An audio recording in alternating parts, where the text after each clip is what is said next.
ወተዝሉ የእድሱና አልኩታይለ ክርስቶስ አምላክ በዘይማ አስብነጸ ራዲዮ ኩልን ዘንል ማለት ተግዝሮ ወተሳለ እግዚአብሔር መድኃኒት ብዘተ ዱላለም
አስያዙት። በፊቱም ተንበርክኮ የአይሁድ ንጉሥ ሆይ ሰላምታ ይገባል እያሉ ተዘባበቱበት። በላዩ የተፉበት የያዙትም ዘንድ ተቀበሉ። ራሱን በዘንግ ይመቱት ነበረ። ከተዘባበቱ በኋላ ያን ቀይ ግምጃ ገፈው ልብሱን አለበሱትና ሊሰቅሉት ወሰዱት። ሲወጡም ስምዖን የሚባል የቀሬናው ሰው አግኝተው መስቀሉን ይሸከም ዘንድ አስገደሉት። ትርጓሜ ራስ ቅል ወደሚባል ቦታ በደረሱ ጊዜ ከሐሞት የተቀላቀለ ወይን ሊጠጣ ዘንድ ሰጡት። ቀምሶ መጠጣትን እምቢ አለ። ከሰቀሉት በኋላ ዕጣ ተጣጥለው ልብሱን ተካፈሉ፣ ልብሴን ለራሳቸው ተካፈሏል። በቀሚሴም ላይ ዕጣ ተጣጣሉ ያለው የመጽሐፍ ቃል ይፈጸም ዘንድ ከዚያም ተቀምጠው ይጠብቁት ነበር። ከራሱ በላይ የአይሁድ ንጉሥ ኢየሱስ ለሚል የመደብ ጽሑፍ ጽፈው አኖሩ። ከዚህ በኋላ ሁለት ወንበዴዎች አንዱ በቀኝ አንዱ በግራ ከእርሱ ጋር ሰቀሉ። የሚያልፉት ራሳቸውን እየለቀለቁ ይደበድቡት ነበረ። ቤተ መቅደስን የምታፈርሰው በሦስተኛው ቀን የምታንጸው አንተ ወይ ራስን አድን፣ የእግዚአብሔር ልጅ እስከሆንክ እስኪ ከመስቀል ውረድ ይሉት ነበረ። እንዲህም የካህናት አለቆች ከጻፎችና ከሽማግሌዎች ጋር ይዘብቱበት ነበር እንዲህ እያሉ ሌላውን ያድናል፣ ራሱን ግን ማዳን አይችልም። የእስራኤል ንጉሥ ከሆንክ እንግዲህ አሁን ከመስቀል ይውረድና እንመንበት። በእግዚአብሔር ከታመነ የወደው እንደሆነ ነው አሁን ያወድነው ያድነውን ያድነው እኔ እግዚአብሔር ልጅ ነኝ ይላልና። ከእርሱ ጋር የተሰቀሉ ወንበዴዎችም እንዲህ ያሽሟጠጡት ነበረ። ከ6 ሰዓት ጀምሮ ጊዜ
የማቴዎስ ወንጌል ምዕራፍ 27 45 ወንዝ አስርጎ። ከዚህ በኋላ የጭፍሮቹ ባለወጎች ጌታ ኢየሱስን ተቀብለው ከአደባባይ ወደሚመሩበት ቦታ ወሰዱት። የጭፍሮቹን ሠራዊት ሁሉ ሰበሰቡ። ልብሱን ገፈው ቀይ ግምጃ ለበሱ። ጭፍሮቹም የሸዋ ጊዜውን ሆነው በራሱ ላይ ደፉበት፣ በቀኝ እጁ ዘንግ አስያዙት። በፊቱም ተንበርክኮ የአይሁድ ሆይ ሰላምታ ይገባል እያሉ ተዘባበቱበት።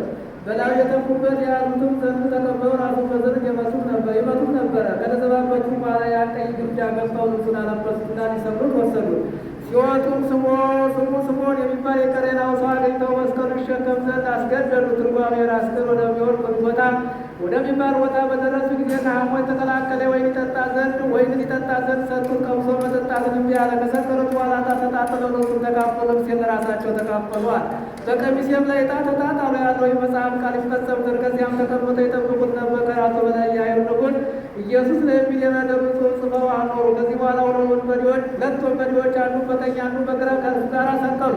የሚያልፉት ራሳቸውን እየነቀነቁ ይደበድቡት ነበረ። ቤተ መቅደስን የምታፈርሰው በሦስተኛው ቀን የምታነጸው አንተ ወይ ራስን አድን፣ የእግዚአብሔር ልጅ እስከሆንክ እስኪ ከመስቀል ውረድ ይሉት ነበረ። እንዲህም የካህናት አለቆች ከጻፎችና ከሽማግሌዎች ጋር ይዘብቱበት ነበር እንዲህ እያሉ ሌላውን ያድናል፣ ራሱን ግን ማዳን አይችልም። የእስራኤል ንጉሥ ከሆንክ እንግዲህ አሁን ከመስቀሉ ይውረድና አይተን እንመንበት። በእግዚአብሔር ከታመነ ይወደው እንደሆነ ነው አሁን ያድነው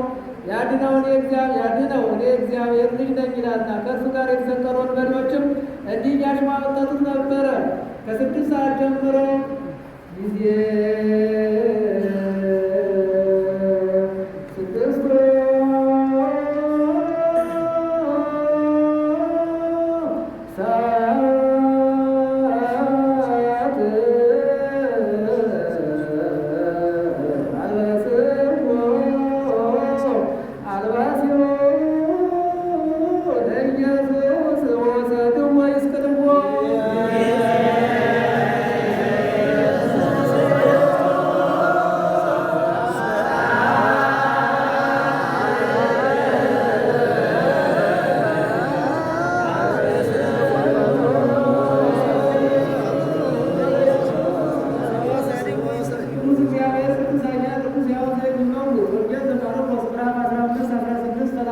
ወታደሮቹም ወደ ግቢ ውስጥ ወደ ፍርድ መቀበያ ገቡት። ባለወጎቹም ጭፍሮቹ ሁሉ ጠሩ።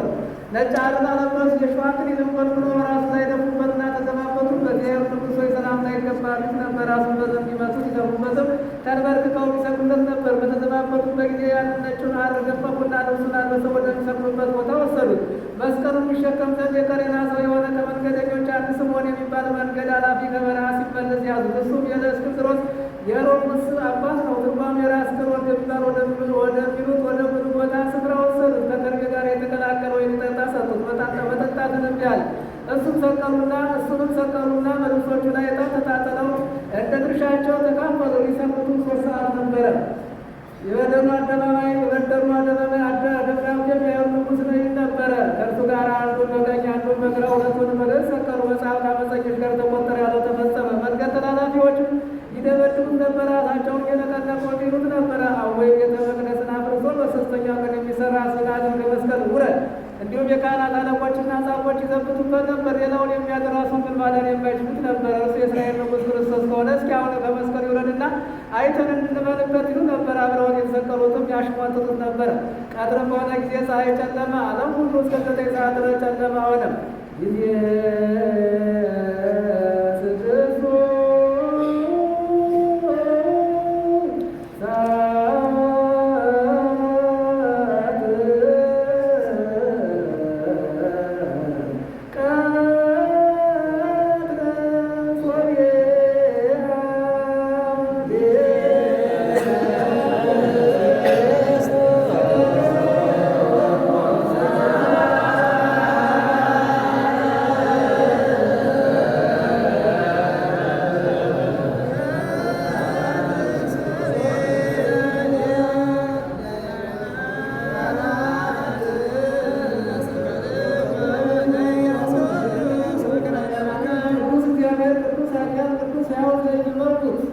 ብዙ ሰው የሉቃስ ወንጌል ምዕራፍ 23 27 የሉቃስ ወንጌል ምዕራፍ 23 ቁጥር 27 44 እስከ 44 ድረስ ብዙ ሰዎችን ተከተሉ። ሴቶችም ያዝኑለት ያለቅሱለትም ነበረ። ጌታ ኢየሱስ መለስ ብሎ እንዲህ አላቸው፣ የኢየሩሳሌም ልጆች ለራሳችሁና ለልጆቻችሁ አልቅሱ እንጂ ለእኔ አታልቅሱልኝ። መካኖችና ያልወለደች ማኅፀንና ያላሳደጉ ጡቶች የተመሰሉ ናቸው። የሚበሉት ወራት የሚሉበት ወራት ይመጣልና ያን ጊዜ ተራሮች በላያችን ወደቁ፣ ኮረብቶችም ተጫኑን ይሏቸዋል። በዚህ ርጥብ እንጨት እንዲህ እያደረጉ በደረቁ ባንዴት ይሆን? ከእርሱ ጋር ሊሰሩት ሌሎች ሁለት ወንበዴዎች ወሰዱ። ቀራንዮ ወደሚባል ቦታ በደረሱ ጊዜ በዚያ ሰቀሉት። እነዚያም ሁለት ወንበዴዎች አንዱን በቀኝ አንዱን በግራ ሰቀሉ። ጌታ ኢየሱስ አባት ሆይ የማያውቁትን ይሠራሉና ይቅር በላቸው አለ። በልብሱ ላይ ዕጣ ተጣጣሉና ተካፈሉ። ሕዝቡ ቆመው ይመለከቱ ነበር። አለቆች ክርስቶስ ከሆነማ የእግዚአብሔር ምርጥ ልጅ ከሆኑ ሌሎችን የሚያድን ራሱን ያድን እያሉ ያፌዙበት ነበር። ጭፍሮቹም ተረባው ይዘብቱበት ነበር፣ ቀርበው ይዘብቱበት ነበር። ይጠጣም ዘንድ መጻጻ መጥቶለት ንጉሣቸው አንተ ከሆንክስ ራስን ያድን ይሉት ነበረ። በላዩ ላይ ደብዳቤ ጻፈ። ጽሕፈቱም በሮማይስጥ በጽርና በዕብራይስጥ ሆኖ የአይሁድ ንጉሣቸው ይህ ነው የሚል ነበር። አብረው ተሰቅለው ከነበሩት አንዱ ወንበዴ አንተ ክርስቶስ ከሆንክ ራስን አድን እኛንም አድን ብሎ ተሳደበ። አድነን ብሎ ተሳደበ። ሁለተኛው መለሰና አንተ እኔ በዚህ ፍርድ ውስጥ ሳለን ፈጣሪን እግዚአብሔርን አትፈራውምን ብሎ ገሰጸው። ለእኛስ በእውነት ያገኘን የሚገባን ነው። እንደ ስራችንም ፍዳችን ተቀበል። እርሱ ግን ምንም የሰራው ክፉ ስራ የለም። ጌታ ኢየሱስም አቤቱ መንግሥትህ በመጣ ጊዜ አስበኝ አለው። ጌታ ኢየሱስ መልሶ እውነትን አለው ዛሬ በገነት አብረን የሚገቡትን ፈጽመህ እመን አለው። ቀትር በሆነ ጊዜ በ6 ሰዓት ፀሐይ ጠፋ። እስከ 9 ሰዓት ድረስ ዓለም ሁሉ ጨለማ ሆነ። ጊዜ 6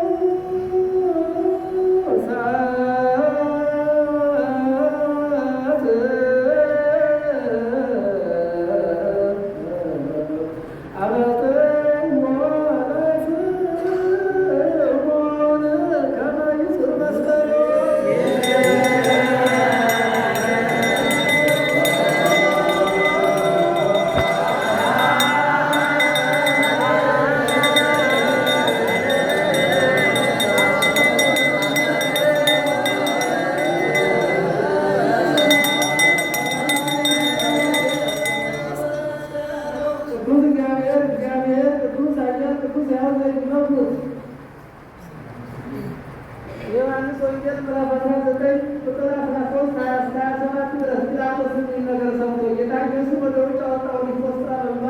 ሊቶስጥሮስ በሚባለው በዕብራይስጥ ገበታ ተብሎ ቦታ ተብሎ የሚጠራው ቦታ ላይ በወንበር ተቀመጠ። ፋሲካም ደረሰ።